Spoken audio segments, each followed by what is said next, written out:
Você é engenheiro, arquiteto, técnico de edificações e diversos outros tipos de certificados podem ser perito judicial. Você sabia disso? Percebo que a cada dia mais pessoas elas se interessam em ser peritos judiciais, tanto que eu vejo aí o sucesso que esse tipo de vídeo faz aqui no meu canal, porque ouvem aí uma proposta de trabalho fácil, rápido, que ganha muito dinheiro. Então eu vim aqui hoje desmistificar algumas coisas, trazer dicas para atuar dentro da perícia judicial. Eu sou Karine, engenheira civil, também atuo como perita judicial e criei esse canal para te trazer conteúdo a respeito de engenharia civil, mas também de engenharia diagnóstica. Então fica comigo até o final desse vídeo que eu vou te explicar aí dicas valiosas para você atuar dentro da perícia judicial. Eu expliquei bastante coisa sobre perícia judicial num vídeo que tá aqui no meu canal e que faz muito sucesso. Eu vou deixar o link dele aqui na descrição, mas você só vai lá assistir depois que terminar esse vídeo aqui. E lá nesse vídeo eu explico, que ser perito judicial é você se inscrever num banco de peritos, num banco aí de dados, e quando um juiz ele precisar de um auxílio técnico em determinada área que foge do conhecimento dele, ele vai lá nesse banco de dados, nesse banco de peritos e faz ali um sorteio, escolhe algum perito para auxiliá-lo de maneira técnica. Esse perito ele vai estudar ali o processo judicial de forma técnica e apresentar os responsáveis, os devidos culpados daquele problema. Existem processos dos mais variados tipos. Existem processos aí que vão desde você identificar se aquela assinatura foi falsificada ou não foi, ou questões médicas, questões veterinárias, questões contábeis e, claro, questões de engenharia civil.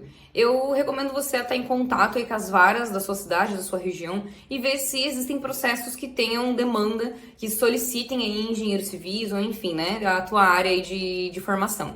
Então, esteja em contato com as varas, pergunte, veja se eles de fato precisam desse tipo de profissional. Até, já dando aqui um spoiler, uma dica, é legal também você ter contato com as varas, conhecer ali os juízes, pois se você tá lá dentro do campo de peritos, você será sorteado. Agora, se você conhece, se o juiz confia em você, se ele quer que você atue naquele processo, pode ser que ele te nomeie diretamente. Então, pode ser que aí a sua nomeação ela venha de maneira mais rápida do que aguardar ali um sorteio de maneira aleatória. Isso pode levar meses.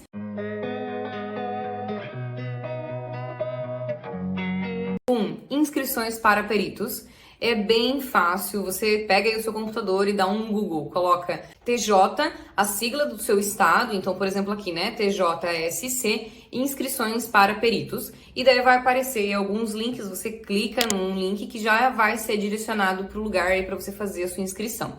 Geralmente essa inscrição ela é simples de ser feita, eles vão te solicitar ali documentos básicos para comprovar a sua identidade e também para comprovar a sua formação. Precisa sim ter algum certificado, pode ser de algum curso técnico ou de alguma graduação. No caso, eu enviei meu diploma de engenharia civil quando me solicitaram. E uma coisa bem importante de ser dita é para você ser perito, você não precisa de concurso público. Basta você se inscrever nesse banco de peritos que eu tô falando para você, aí no TJ do seu estado, que você já vai estar ali apto, já vai poder ser sorteado a qualquer momento para ser perito. É claro, é muito importante que você tenha conhecimento técnico suficiente para atuar dentro do processo que você for sorteado.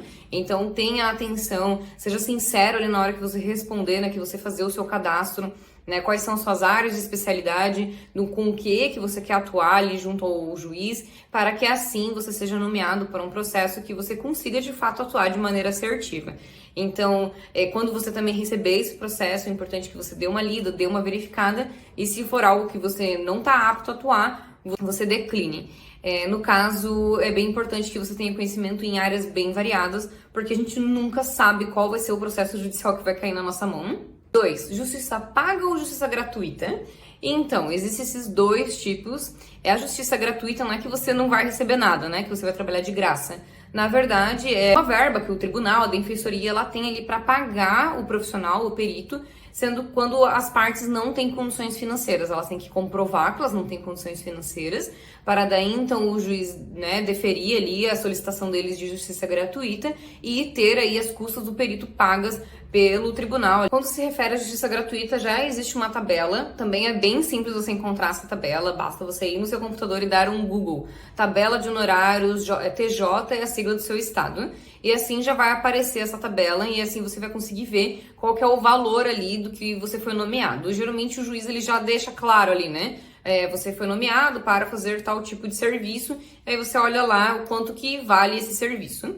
Eu sei que os juízes eles podem majorar esse valor para você, se eu não me engano, até 3 vezes. Então, eu sempre recomendo, né, que você apresente ali uma proposta de honorários, prove que você vai investir aí muitas vezes dinheiro nesse teu estudo, por exemplo. Na hora da perícia judicial, você precisa levar algum equipamento para fazer algum levantamento, então você precisa aí fazer a alocação de algum equipamento. Então você comprova ali que você precisa de mais verba, que você vai ter um custo do qual não está pré-especificado. Então você pede para o juiz e ele vai ver se ele defere ou não esse teu pedido. E quando a justiça paga, aí você apresenta os seus honorários, né, ali conforme tabelas do IBAP e tudo mais. Eu já coloquei vídeos aqui no meu canal mostrando como fazer esse cálculo e também tem aqui vídeo no meu canal mostrando como escrever essa proposta de honorários. Lembro você que é muito importante você solicitar o adiantamento de pelo menos 50%. Isso é permitido ali, né, dentro do Código do Processo Civil que você solicite esse adiantamento. E também vai do juiz se ele vai te dar os 50%, né, que é o teto máximo, ou se ele vai te dar ali 20, 30, 40% de adiantamento. Muitas pessoas me perguntam quanto ganha um perito judicial mês. E, gente, isso é um dado realmente difícil de eu conseguir trazer aqui pra vocês, porque vai variar muito, isso muda de época para época, muda dependendo do tipo da demanda, né, do mês, às vezes tu teve mais demanda no mês do que no outro, então realmente eu não consigo aí trazer para vocês, um perito judicial hoje ganha em média 5 mil reais, isso é bem difícil. Lembro você que eu compartilho vídeos aqui neste canal, Engenheira Karine Baptista, todas as quartas-feiras às 11h45. E se você não tá recebendo as notificações dos vídeos novos, é porque você ainda não é inscrito nesse canal. Então deixa eu te contar um segredo, é bem simples, basta você clicar aqui nesse botão que tá escrito inscreva-se, para você se inscrever e assim você receber notificações de quando tiver conteúdo novo por aqui. Dica 3, ser perito envolve muita dedicação e horas de trabalho. Eu acabo ouvindo aí que ser perito você consegue fazer nas suas horas livres. E hoje, onde eu ouço aí a maioria das pessoas com quem eu convivo me falam é que o tempo livre delas é quase escasso.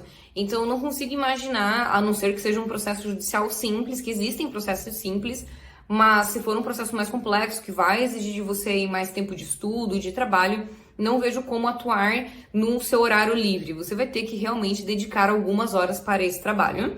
Por exemplo, eu vou abrir aqui para vocês tudo que envolve o trabalho de um perito judicial. Primeiro, ele vai ter que ler o processo. Ele vai ter que saber onde ele está se enfiando, né? Se ele sabe lidar com aquilo ali, enfim, se está dentro da alçada dele. Segundo, ele vai ter que pensar numa proposta de honorários. E não é simplesmente enviar qualquer proposta. Então, ele vai ter que, muitas vezes, orçar com algum colega de trabalho, fazer ali um orçamento de locação de equipamento, para enviar esse orçamento corretamente. Então, enviar aí a proposta de honorários dentro do que, de fato, ele vai precisar e dentro do que realmente é justo. Terceiro, ele vai ter que peticionar. Então, peticionar algum pedido, peticionar aí o dia da perícia, enfim, fazer as petições do que ele precisar. E isso ele vai ter que escrever corretamente, vai ter que entrar lá no sistema, peticionar, que também exige um tempo. Outro trabalho é comparecer no dia da perícia judicial. E perícia judicial demora. Então, nunca soube de perícias judiciais que fossem aí questões de 20 minutos. É sempre 1h, 1h30, 2. Então, também exige aí uma dedicação de tempo do perito para o momento da perícia judicial. O outro momento é o momento de elaboração do laudo, que a elaboração do laudo também vai exigir estudo desse profissional para ele saber quais materiais técnicos ele vai conseguir utilizar aí para embasar a sua defesa e a sua linha de raciocínio técnica. Então, por exemplo, usar algum livro, usar algum artigo, né? Enfim, ele vai precisar ir estudar e recolher aí quais materiais que ele vai utilizar nesse trabalho dele. Elaborar o laudo, que vai exigir algumas horas sentado numa cadeira. Por fim, enviar o laudo, esperar a manifestação das partes.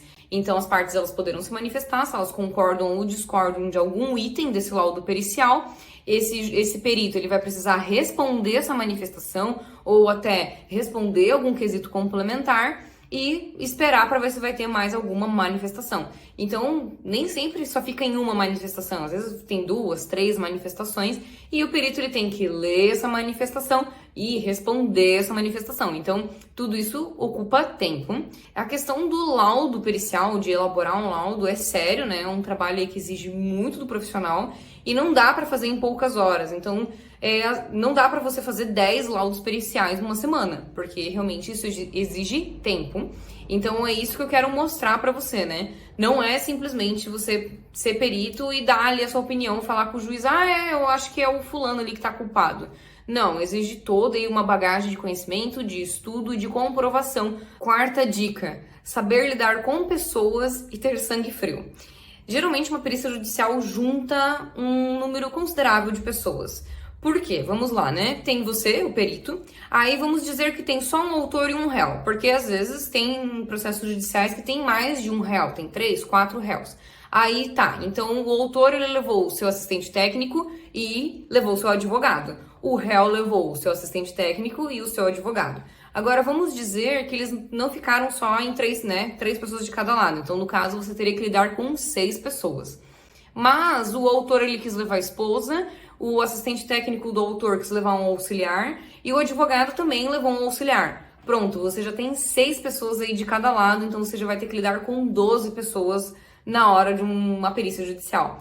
Então você vai ter que lidar ali, saber se colocar, saber se impor como perito. Você pode e deve deixar bem claro que as pessoas elas só podem se manifestar quando mencionadas, né, quando chamadas para esclarecer algum fato, porque senão vira bagunça mesmo, eles brigam entre si e você tá ali no meio daquele fogo cruzado. Então é bem difícil, realmente você tem que ser bem concentrado, saber lidar com as pessoas e ter sangue frio ali. Por quê?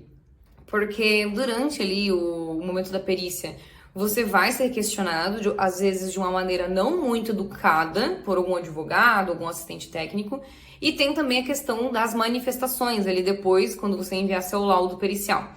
E às vezes, dentro de um processo judicial, eles querem se defender de todas as formas que eles tiverem. E isso pode incluir o desmerecimento da sua análise técnica. E você tem que ser aí sangue frio para entender que, digamos assim, o negócio não é com você, né? Eles que estão brigando ali, mas eles vão tentar se defender da forma que eles encontrarem.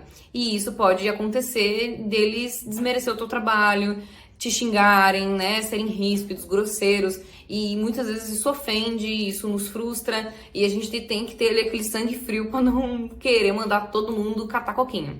Então, por isso que tem que saber lidar com pessoas e ter sangue frio para ser perito judicial. E quinta e última dica é ter paciência, por os processos judiciais, eles são longos, eles são coisas longas, lentas, que tem ali diversos tipos de processo no meio, né, diversos trâmites que envolvem o réu, o autor, advogados, e peticiona, e responde, e aguarda. Então, o que você vai ter certeza é do recebimento ali do teu pedido de adiantamento, que pode ser até 50%, mas você nunca sabe quando vai ser o teu pagamento.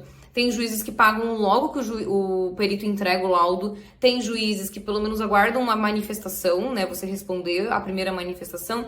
Tem juízes que aguardam até realmente não ter mais parte técnica que você precise responder para então fazer o teu pagamento final. Eu sei de casos aí de colegas que também atuam dentro da perícia judicial que aguardaram 1 ano, 2, 5 para receber o pagamento final. Então, por isso que é bem importante você fazer aquela solicitação ali do adiantamento. Não perca essa dica, hein? Espero que vocês tenham gostado dessas dicas que eu separei aqui pra vocês.